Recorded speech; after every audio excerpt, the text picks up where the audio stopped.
beyond de-amplification, we are going to, conspiracy theories, we are going to be permanently suspending those accounts. Whether we believe Trump's tweets are inciting violence and having real world harm, I think we've seen that, in fact, they are, since coming back from the timeout to de-escalate the situation in other places around the world where we've seen violence unfold as a result of either misleading information or coded rhetoric.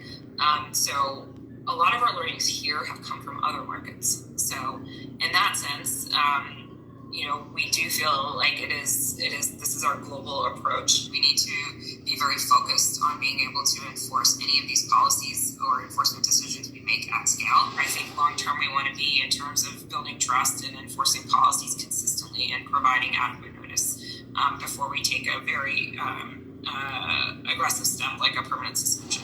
There's also been a lot of questions about retros,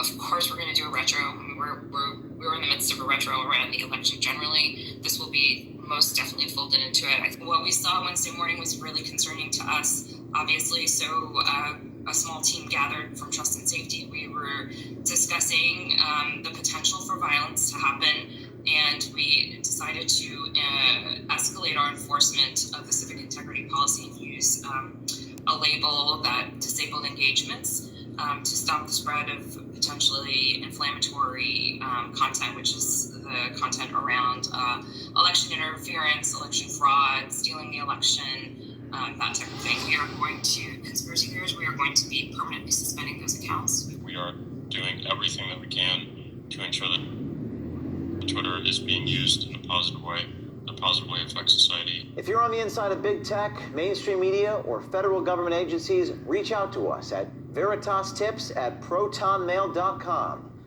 Be brave. Do something.